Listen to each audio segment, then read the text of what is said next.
¿Alguna vez le ha pasado a usted esto? Que pensaba que conocía a alguien solo para enterarse después de detalles importantes. No estamos hablando de curiosidades, de detalles de sabía que en la infancia o que en algún momento de la vida hice esto o aquello, sino que ignoraba realmente detalles significativos de la vida de esa persona. Esta es la pregunta que nos debe enfrentar a nosotros esta mañana. ¿Cuánto realmente estamos haciendo nosotros para conocer a los demás?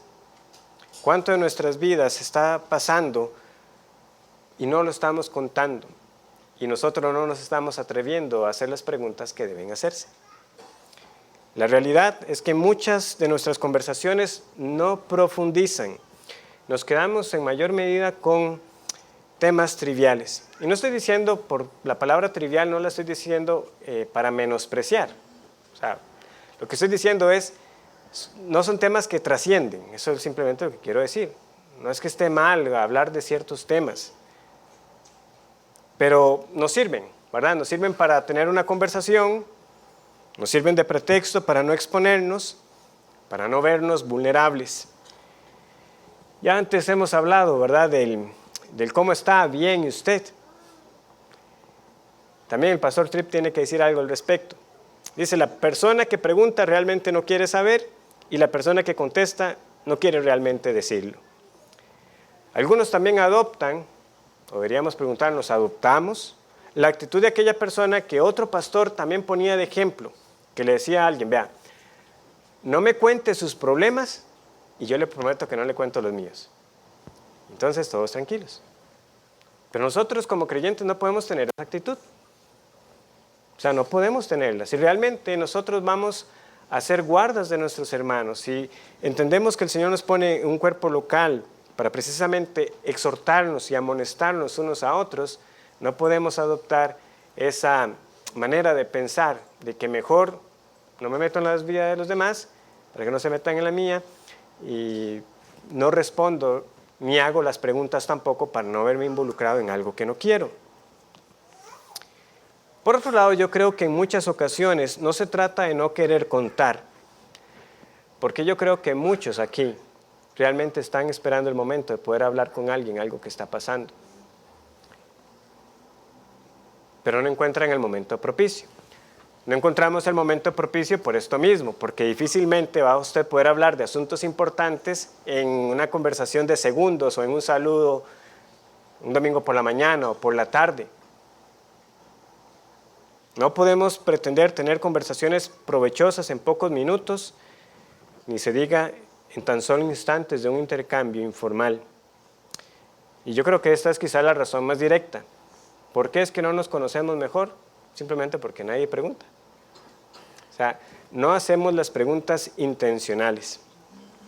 Otra razón es por nuestra negativa a admitir nuestras debilidades y nuestras luchas. A veces podemos caer en el error de pensar de que lo que yo estoy viviendo es tan particular y que nadie más lo ha pasado y que quizás yo estoy idealizando las familias también y las vidas de las otras personas que conozco, sobre todo en la iglesia, pensando que quizás esos hermanos nunca pasaron por esa situación o no tendrían nada que decirme al respecto si yo me abriera y les contara mi caso particular. Pero nosotros no debemos temer la amistad verdadera que inquiere, esa amistad verdadera inquisitiva, que nos pregunta para ayudarnos a sacar a la luz lo que debe ser corregido. Es un principio que se da en muchas de las consejerías bíblicas prematrimoniales. Si yo sé que mi futuro esposo o mi futura esposa, ya estando casados, me pregunta algo o me quiere señalar algo, o sea, no debería haber en nosotros inseguridad de que lo está haciendo como porque me quiere destruir. No, esa persona me ha prometido amor, si me pregunta algo es por mi bien. Lo mismo debería ser para nosotros a nivel de la hermandad de congregación. O sea, este hermano prometió delante del Señor que también iba a cuidar de mi vida. Si me está preguntando algo, no es simplemente una curiosidad malsana. Me está preguntando porque quiere ayudar, porque quiere hacerme el bien. Y eso es lo que deberíamos pensar nosotros. Y por eso fomentar esa amistad que no teme a las preguntas.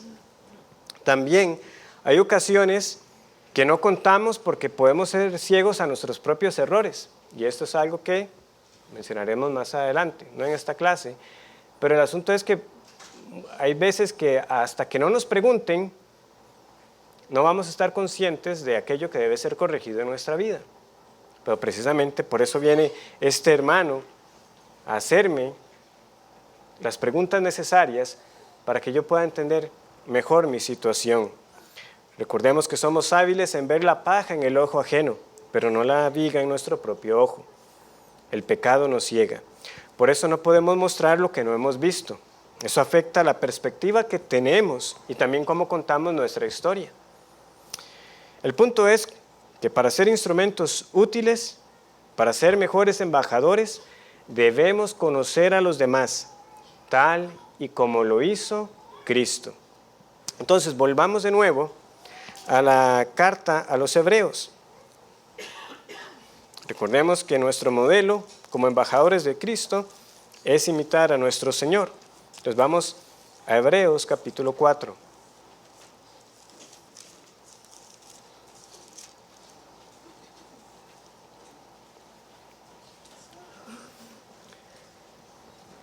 Hebreos 4:14.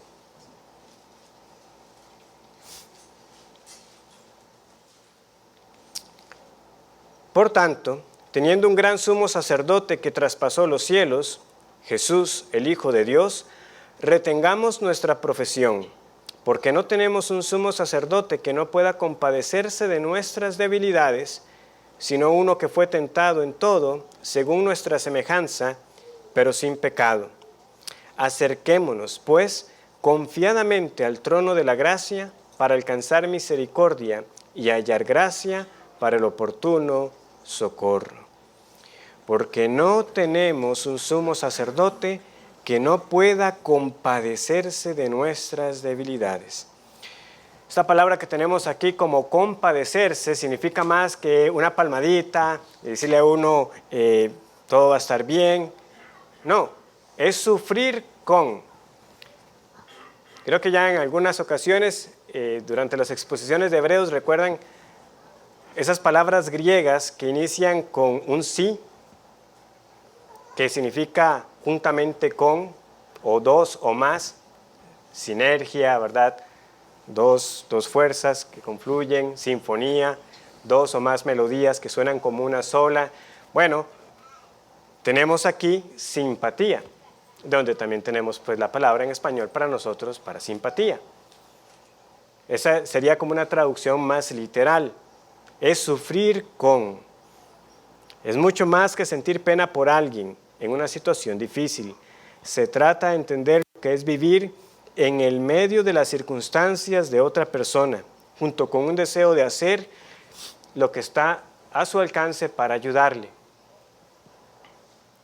Hace muchos años, recordarán en una exposición, precisamente la carta a los Hebreos, nuestro pastor Eduardo hablaba de ese problema que le puede pasar a los médicos, de volverse insensibles al dolor ajeno, que sencillamente cuando están pasando por los pasillos con tantas camillas, con pacientes enfermos, algunos de gravedad, simplemente pasar como para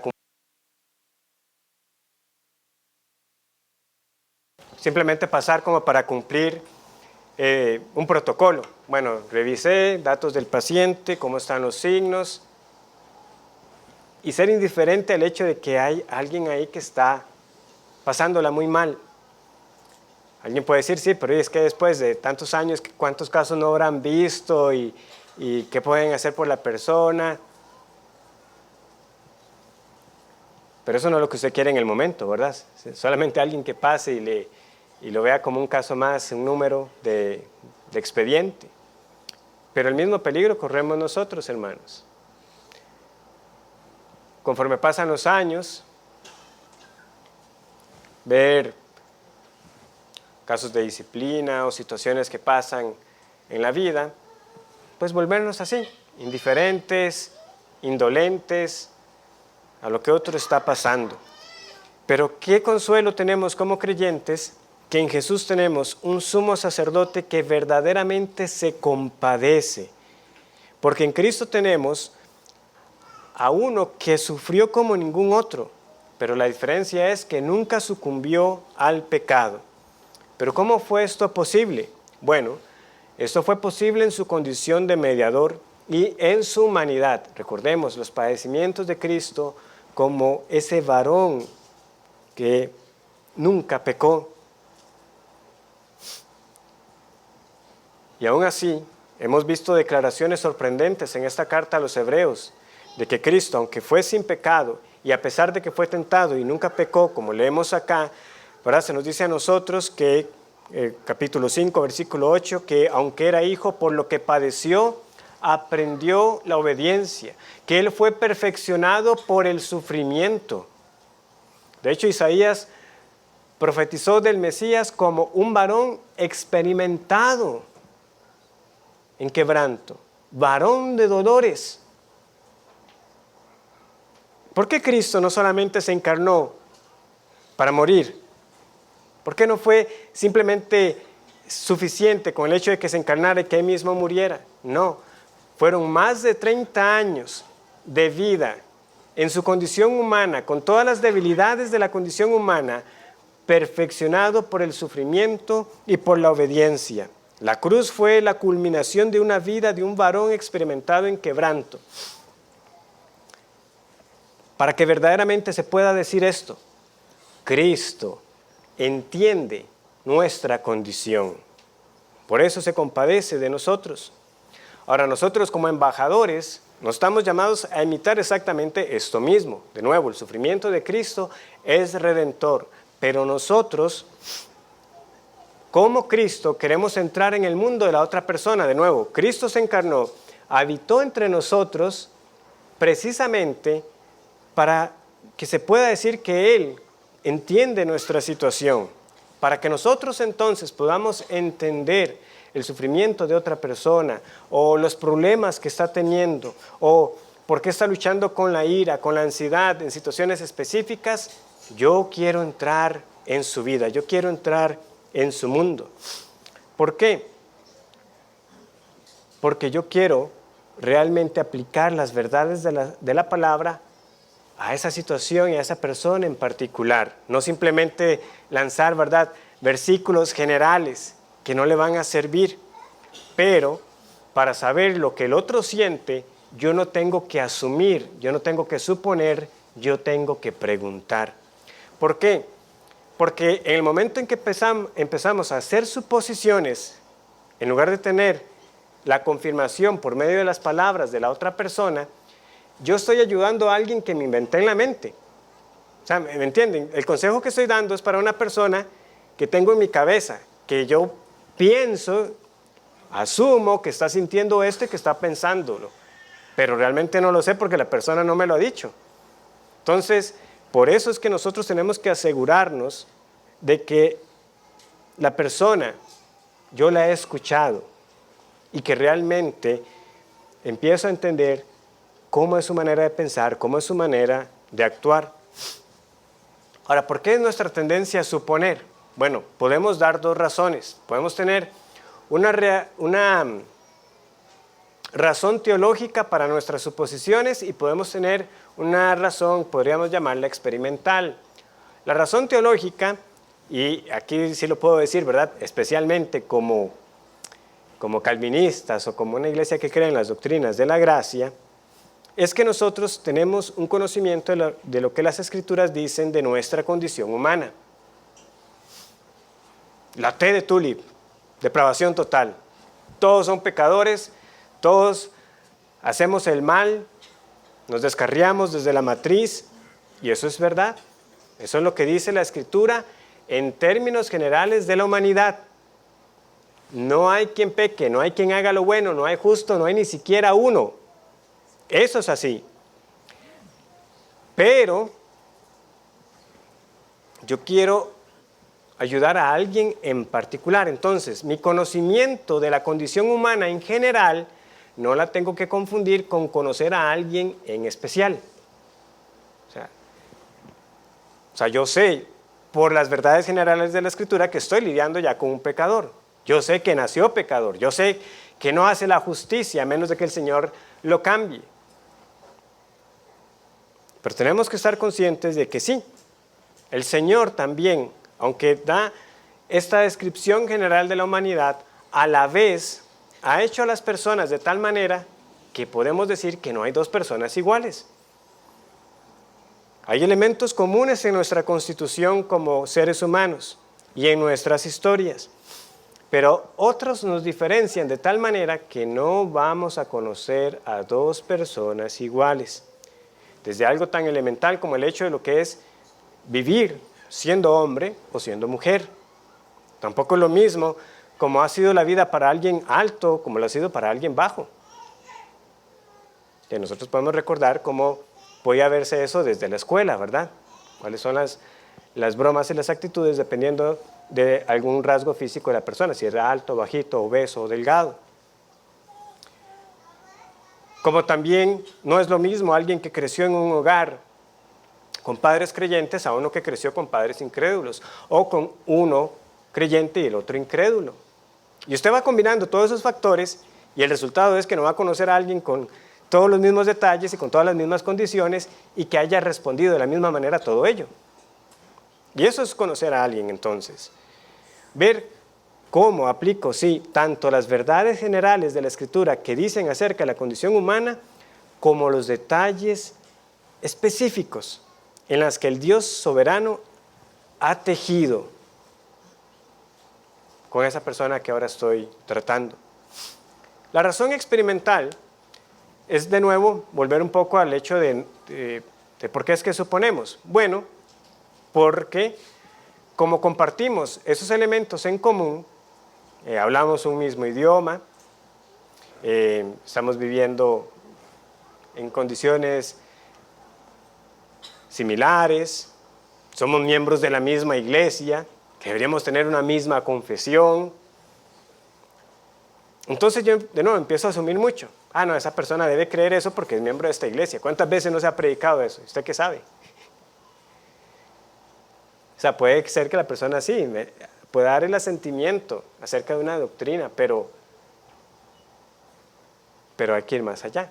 O sea, ¿cómo la cree? ¿Cómo la aplica? Porque es que en el momento de la aflicción, igualmente tengamos que lidiar nosotros con preguntas, bueno, es que no veo cómo Dios pueda estar usando esta situación, o me parece que Dios no está respondiendo a mis oraciones. Bueno, pero ¿cuántas veces podrá haber escuchado a la persona acerca de la oración, de la soberanía de Dios? Como les digo, puede tener una base doctrinal similar, pero yo tengo que escucharlo, tengo que conocerlo para saber si en ese momento está lidiando con algo así y no simplemente asumir, no, él ya sabe lo que creemos, ¿verdad? Es un bautista reformado adherido a la confesión de 1689. En resumen, no supongamos, preguntemos. Entonces, ¿cómo podemos nosotros verificar que no estamos suponiendo? En primer lugar, podemos pedirle a la gente que defina los términos. Bueno, ¿qué quiere decir usted por? Y aquí pongamos otro ejemplo. Llega una mujer pidiendo ayuda y nos dice que tiene problemas en su matrimonio, que tuvieron una gran pelea. Si usted no le pregunta, bueno, defíname qué fue esa gran pelea, usted se puede estar imaginando en su cabeza otra cosa. Desde algún pequeño altercado doméstico porque no tapó la olla o porque no bajó la cadena, o realmente algo como lo que estábamos viendo al inicio, ¿verdad? Agresión física, patadas. ¿Qué fue la gran pelea? Bueno, defíname usted qué fue esa gran pelea. También pidamos a la gente que aclare los términos con ejemplos concretos de la vida real. Bueno, cuénteme paso a paso cómo se dio esa gran pelea. Porque yo no quiero asumir, yo quiero entender cómo fue la situación. Y también pidamos a la gente que explique por qué respondieron como lo hicieron. Queremos saber el por qué. Bueno, ¿y por qué usted le dijo eso? O ¿por qué tomó esa decisión en ese momento? ¿Qué la motivó?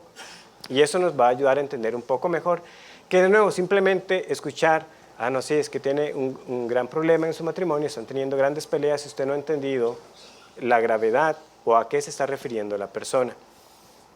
Entonces, cuando nosotros pedimos que definan, que aclaren y que expliquen, eso nos va a ayudar a evitar los malentendidos y también traer los principios de la palabra de manera mejor aplicadas y no simplemente como brochazos generales de verdad. Lo siguiente que también nos va a ayudar mucho a nosotros es, bueno, pastor, ya me quedó claro, no asumamos, preguntemos. ¿Cómo podemos hacer nosotros mejores preguntas? ¿Cómo podemos nosotros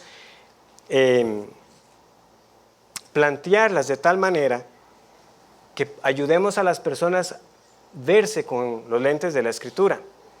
Recuerdan el punto que ya mencioné, que a veces también puede ser un tema de ceguera. A menos de que me hagan buenas preguntas, la persona no va a entender mejor lo que está pasando. Pero también, de nuevo, es para mí. Cuanta más información me dé, de más utilidad me va a ser cuando yo la organice, medite al respecto, ore al Señor y pueda dar un consejo más apropiado. Entonces, algunos ejemplos. Hagamos preguntas abiertas que no se puedan contestar simplemente con un sí o con un no. ¿Por qué? Porque esas preguntas nos dan a nosotros información. Por ejemplo, en lugar de preguntarle a alguien, ¿tiene usted un buen matrimonio? La persona se puede quedar pensando y le va a decir a usted, bueno, sí, creo que su matrimonio está bien. Y ya. ¿O no? No, creo que mi matrimonio esté bien. O sea, si solamente se planteó la pregunta así como de sí o no, eso no le está diciendo a usted muchas cosas. Pero en cambio, si usted le dice a la persona, ¿verdad?, algo más que tiene usted un buen matrimonio y le dice que no, pudiera preguntarle, entre muchas otras preguntas, ¿qué cosas vio usted en esta persona que le hizo querer casarse con él? ¿Verdad? Porque quizás ahora ya las cosas no andan bien, bueno, pero inicialmente algo sirvió para que se conocieran y quisieran casarse. ¿Cuáles fueron sus metas para su matrimonio cuando se comprometieron? ¿De qué hablaban antes de casarse? ¿Qué cosas en su matrimonio la ponen triste?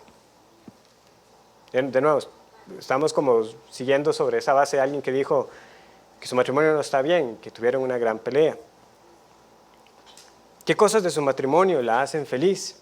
Quizás esa persona nos pueda ayudar a entenderla mejor con una pregunta así. Nos va a dar ejemplos concretos.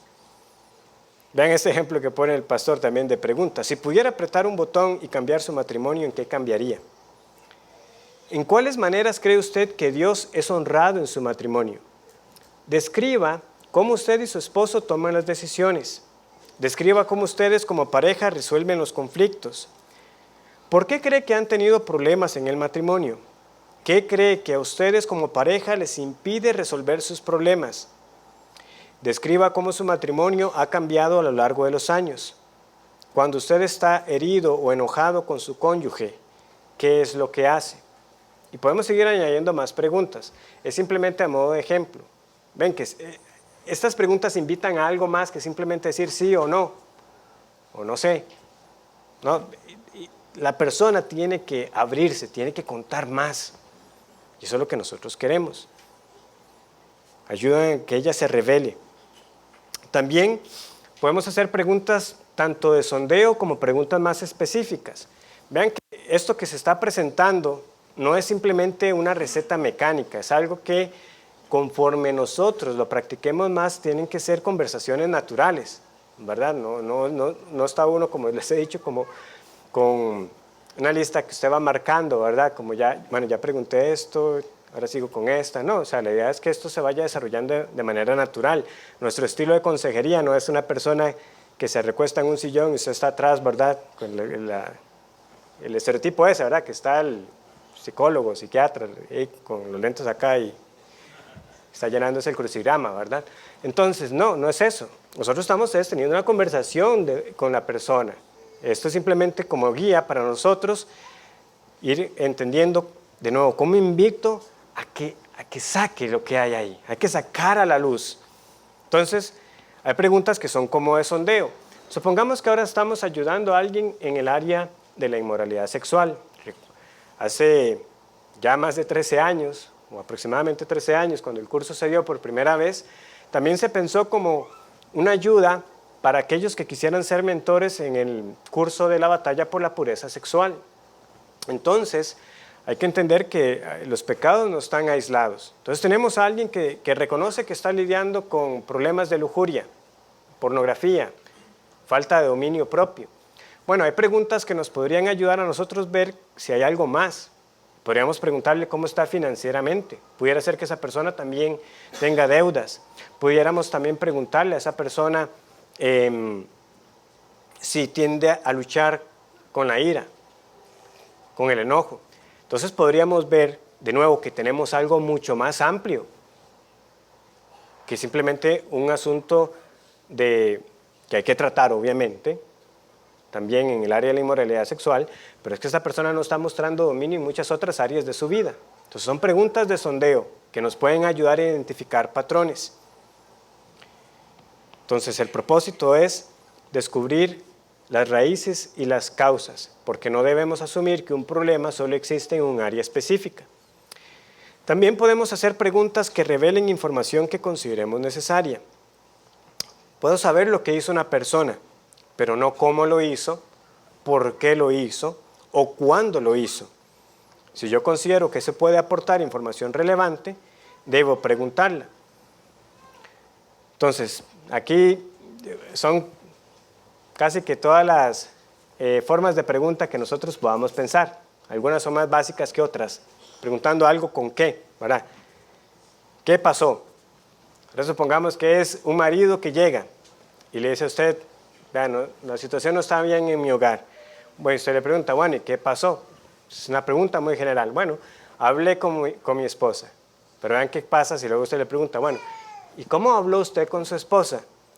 Bueno, le estuve gritando por 15 minutos. Bueno, ya eso no parece que habló con su esposa. Ya entendemos cómo lo estuvo haciendo. Ahora, ¿por qué? Eso va a revelarle a usted los propósitos. ¿Y por qué le habló de esa manera por tanto tiempo? Bueno, quería que supiera que realmente estaba enojado por lo que hizo. Bueno, ese fue el propósito que él quería conseguir. ¿Con qué frecuencia ocurre esto? ¿Estamos ante un incidente aislado o estamos de nuevo ante un patrón? Pudiera ser que aquí la persona pudiera revelar algo más.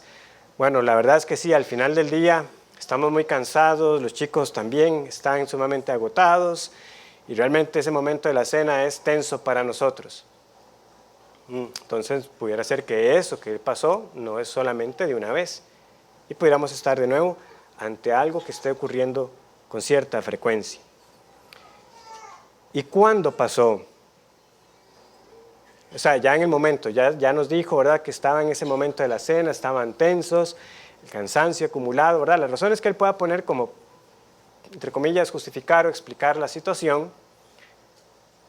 Y él le puede decir algo, bueno, ya cuando estábamos ahí, ella me preguntó, se notaba visiblemente molesta, que cómo estaba. Y yo le dije, bueno, ¿me preguntas porque quieres saber o simplemente para estar molestando? Entonces ella me replicó y me dijo, bueno, es que parece que el único que tiene algo importante en su vida eres tú. Yo no le había preguntado a ella cómo había estado su día. Entonces cuando me dijo eso, exploté.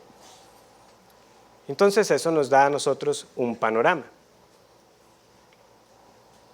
Bueno, hermanos, vean, algunas cosas son ejemplos, ¿verdad? Y nosotros tenemos que ver lo que es así.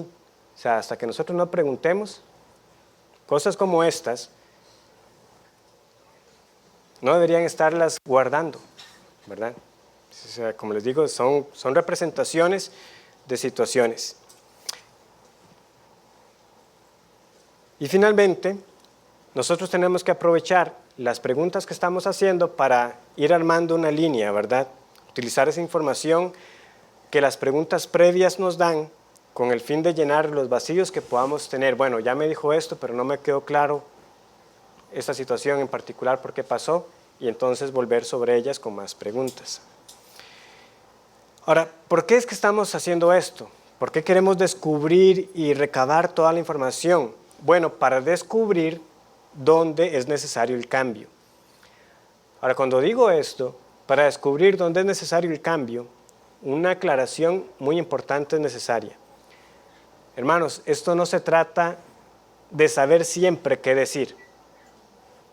Hay ocasiones que inicialmente, hermano, yo ahora no sé qué decirle. Yo necesito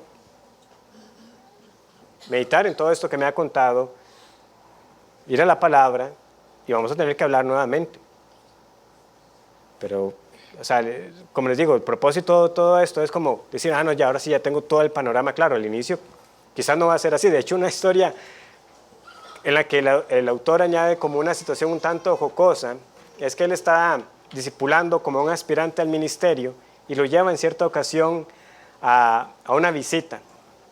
Un matrimonio igual que tenía una serie de problemas, pero fue una historia tan confusa donde hubo mezcla tanto de recuerdos como de situaciones presentes que el pastor Tripp al final simplemente lo único que pudo decir, porque dijo, tomé tantas notas y no sabía qué hacer con eso, que yo lo que les dije es, gracias hermanos, voy a estar orando por ustedes y volveremos a hablar. Que el aspirante le dijo, pero qué fácil, yo pensé que esto era más complicado, simplemente escuchar a las personas y decirles que vas a orar, ¿verdad?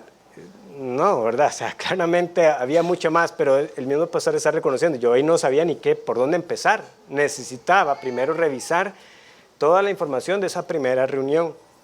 Entonces, nosotros no podemos arreglar algo que está roto a simple vista. Nuestro ministerio personal es conectar a las personas con Cristo para que sean capaces de pensar como Él quiere que piensen, para que obedezcan al Señor de corazón, sabiendo que haciendo lo que Él dice siempre será lo mejor para sus vidas, aunque sus circunstancias no cambien. Porque recordemos, el problema no son las circunstancias pueden cambiar, pero el corazón no. Lo que nosotros estamos apuntando es al corazón. Con todo, hay que darle un sentido a la información. Como les digo, puede ser necesario al inicio para muchos de nosotros, en el efecto, acostumbrarnos a tomar aunque sea ciertas notas, ¿verdad? Decirle a la persona, no te molesta si anoto quizás nada más algunas cosas a modo general para no olvidarlas y meditar al respecto, porque todo esto hay que analizarlo desde una perspectiva bíblica, a la luz de la gloria de Dios, de la caída del hombre, de la redención en Cristo. Recuerden, nosotros sí tenemos todo el marco de las Escrituras. Lo que no queremos es simplemente empezar a agarrar versículos y lanzarlos. No, después de que la persona me contó su historia, es posible que tenga que volverme a reunir para luego recabar todavía más información, pero ya tenga algo que decirle. Bueno, de la primera parte de lo que hablamos, al menos he entendido esto. Quiero confirmar ciertas cosas más. Porque nosotros queremos ir más allá de darles técnicas de comunicación, de finanzas o de crianza a un matrimonio.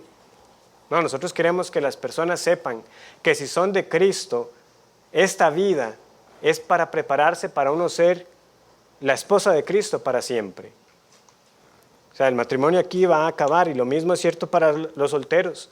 Su vida sigue siendo siempre de cara al matrimonio futuro, como parte de la esposa de Cristo, independientemente de que el Señor les llegue a conceder o no una pareja en esta vida.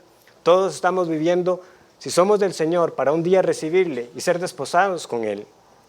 Entonces, el meollo del asunto es que nosotros tomamos la Escritura, la interpretamos, pero también tenemos que interpretar la vida de la persona que tenemos. Recuerden, las verdades generales de la Escritura, pero también aplicadas de manera particular a una persona. Y debemos ser buenos exégetas tanto de lo uno como de lo otro. Entonces esto requiere que pensemos, que nos preparemos. Como les digo, no siempre se va a poder resolver todo en una única conversación. La persona no nos va a hablar a nosotros no solemos hablar así. ¿Verdad? Bueno, esta es la primera parte de lo que quiero decir. Quiero que sepan mis motivaciones y quiero que sepa con lo que estoy lidiando, ¿no? De nuevo, habrá recuerdos, habrá anhelos, habrá cosas que pasaron hace mucho tiempo, otras que pueden estar pasando en el momento. Y todo eso hay que organizarlo. Entonces, aquí tenemos un pequeño modelo de nuevo que nos puede ayudar a organizar la información. Podemos preguntar, primero, en una sección de situación, ¿qué pasó o está pasando? En otra, podemos nosotros preguntar qué hace la persona en respuesta a lo que está pasando. Tenemos un bloque de pensamientos. ¿Qué piensa la persona acerca de lo que está pasando? Y tenemos una de motivaciones o de motivos. ¿Qué desea la persona obtener de lo que está pasando? Entonces es un esquema que nos puede ayudar. En la situación, ¿qué está pasando o qué pasó? A veces puede ser útil, sí, tener algún trasfondo. ¿Cómo fue la niñez de cierta persona? ¿Cómo fue su crianza? Nos puede aportar información valiosa. Entonces yo lo organizo. En medio de lo que me habló, sacó a relucir cosas del pasado. A veces alguien pudiera hablar y enfatizar mucho el hecho de cuánto pudo haber marcado su vida el que su padre haya sido alcohólico, ¿verdad? Ya sea que esté lidiando o no ahora con el alcoholismo, pero puede ser algo. Vivió cuadros de agresión por parte de su padre. Bueno, podemos anotar eso. Bueno, sé que es algo que pasó, es parte de la situación, es un marco histórico que pudiera ayudar. ¿Qué hace la persona en respuesta a lo que está pasando? De nuevo, responde airado, responde con la depresión, con la ansiedad, con palabras groseras. ¿Qué piensa la persona de lo que está pasando? Para mí una de las partes más críticas, porque aquí es donde vemos realmente qué hace la teología en la vida de esa persona. O sea, qué es lo que está pensando. Ahí es donde revela, ¿verdad?, mucho de lo que realmente cree. Y también los motivos. ¿Qué desea la persona de o en medio de lo que está pasando? También es una pregunta que revela mucho el corazón. ¿Está simplemente buscando una solución para tener paz ahora? ¿O está su motivo es realmente, yo sé que todo esto que está pasando no está mal y yo quiero agradar al Señor? O sea, no ha perdido de foco que su vida es para algo más grande que simplemente lo que esté pasando en el momento. Hay que encaminarlo. ¿Qué es lo que realmente desea? Está revelando esos ídolos del corazón. En ese cuadro que tenemos ahí, ¿verdad?, puede llamar la atención que no vemos como un cuadro de emociones, ¿verdad? ¿Cómo se siente la persona? ¿Verdad? No tenemos como esa pregunta como tal. Y la razón para ello es que realmente, pues las emociones que el Señor nos ha dado impregnan cada área de nuestra vida. Entonces, constantemente, cuando escuchamos a la persona, va a dejar ver cómo se siente. Algunas veces dirá, esto me enoja o esto me alegra, esto me aflige o esto me entristece. Entonces, constantemente, por eso no hay una pregunta particular de cómo se siente la persona, no porque las ignoremos, todo lo contrario. O sea, ir a la palabra de Dios es ver cómo la palabra, nuevamente, en esa descripción que da de la humanidad, nos describe con nuestro enojo, con nuestras alegrías, con nuestras penas, con nuestras tristezas. Nos habla del enojo de Caín, nos muestra las lágrimas de Ana cuando era estéril, nos muestra a un Elías deprimido, echado debajo de un enebro deseando morirse, nos muestra a un David llorando por la muerte de Absalón, nos muestra a nuestro Señor Jesucristo conmovido, viendo las lágrimas de Marta y María por su hermano y de los demás judíos, como nos muestra también al Señor con su ira santa limpiando el templo. Nosotros no podemos leer las Escrituras e ignorar todo esto, que ahí están siempre las emociones presentes. Vemos a Moisés en la segunda ocasión no hablándole a la roca, sino golpeándola, y le costó no ver la tierra prometida. No, las emociones no tienen una categoría aparte, están siempre ahí. Porque, por ejemplo, si alguien me dice en la parte de qué está pensando, cómo se siente al respecto de cierta situación, me va a decir, bueno, es que yo creo que mi trabajo es desgastante, puede ser que esté lidiando con el desánimo y la frustración, pero así mismo lo va a decir. Aquello que está deseando, si alguien me dice que está buscando la aprobación de otra persona, o sus palabras dejan ver que lo que está buscando es tener esa aceptación de parte de alguien más y lo que recibe es rechazo, ahí mismo me va a dar a entender si eso le está provocando tristeza o ira más bien. Y podemos seguir agregando más ejemplos. Perdón, hermanos, no me había fijado en la hora, son las 9:48. Bueno, para terminar, hermanos, quiero finalizar con esta motivación.